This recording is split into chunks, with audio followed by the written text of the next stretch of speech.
Welcome back. અમદાવાદના ગોતાના રાજપૂત ભવનમાં ક્ષત્રિય સમાજની મહત્વની બેઠક મળીને આ બેઠકમાં ખત્રી, કાઠી, કારડિયા, નાડુદા, માલધારી સહિતના સમાજના અગ્રણીઓ હાજર રહ્યા હતા, જેમાં ક્ષત્રિય સંકલન સમિતિના પ્રવક્તા કરણસિંહ ચાવડાએ નિવેદન આપતા કહ્યું કે આ આંદોલનને ઓપરેશન ભાજપ નામ અપાયું છે।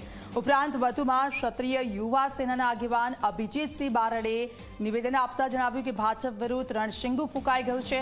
ક્ષત્રિય સમાજના આંદોલનને માલધારી સમાજે પણ સમર્થન આપ્યું છે। તેમજ વધુમાં કરણસિંહ ચાવડાએ જણાવ્યું કે જુદા જુદા જિલ્લા મથકો પર ક્ષત્રિય સમાજની પ્રતિક ઉપવાસ પર બેઠી છે, ત્યારે અન્ય સમાજની બહેનો પણ પ્રતિક ઉપવાસમાં જોડાશે। પાટીદાર સમાજની બહેનો પણ આવનારા દિવસોમાં જોડાશે। ઉપરાંત વધુમાં જણાવ્યું કે 24 એપ્રિલથી ધર્મરથની શરૂઆત થશે। સરકારને વિનંતી છે કે ક્ષત્રિયોના સંમેલન અને ધર્મરથને મંજૂરી આપે। કરણસિંહે વધુમાં જણાવ્યું કે આગામી સમયમાં ખેરાલુ તેમજ ભરૂચ ખાતે આ સંમેલન યોજાવાનું છે, પણ આયોજન કરવામાં આવ્યું છે।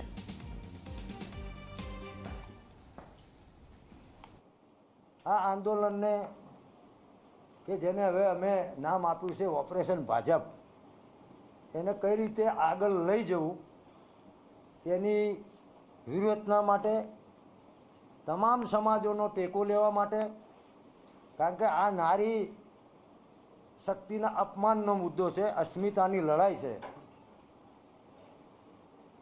તો આ લડાઈ ન કેવળ એક ક્ષત્રિય સમાજની છે, આજે સામેથી તમામ સમાજો અમે સંકલન કર્યું, અમારી સાથે આવ્યા છે।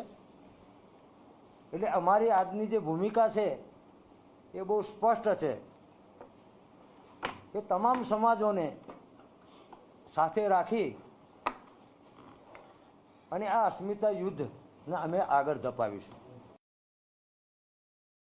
ક્ષત્રિય અસ્મિતાની આ લડાઈમાં રાજકોટ મુકામે જે ભવ્ય સંમેલન યોજાયું એમાં આખા ગુજરાતનો ક્ષત્રિય સમાજ તો હતો જ, પણ હવે જે સંકલન સમિતિએ નિર્ણય લીધો છે કે હવે માત્ર આ લડાઈ પરસોત્તમ રૂપાલા વિરુદ્ધની વ્યક્તિગત નથી રહી, આ લડાઈ સમગ્ર રાજ્યવ્યાપી બની છે અને ભારતીય જનતા પાર્ટીના વિરુદ્ધમાં એક રણશીંગુ ફૂંકાઈ ગયું છે। ત્યારે યુવા ક્ષત્રિય સેના, ગુજરાત પરિવાર અને ક્ષત્રિય સમાજની વ્યાખ્યામાં આવતા અલગ અલગ વિભાગ, એમાં મુખ્યત્વે ઉત્તર ગુજરાત અને મધ્ય ગુજરાત આ ક્ષત્રિય સમાજ અલગ અલગ જિલ્લા, અલગ અલગ વિભાગોમાં વહેંચાયેલો સમસ્ત ક્ષત્રિય સમાજ તન મન ધનથી આ લડાઈની અંદર, આ ધર્મયુદ્ધની અંદર જોડાયો છે અને સંકલન સમિતિ અને ક્ષત્રિય સમાજ જે નિર્ધાર કરશે એ પ્રમાણે તમામ લોકસભા બેઠકો ઉપર પૂરી તાકાતથી એડી ચોટીનું જોર લગાવી અને ક્ષત્રિય સમાજે હુંકાર કર્યો છે અને જે સંકલ્પ કર્યો છે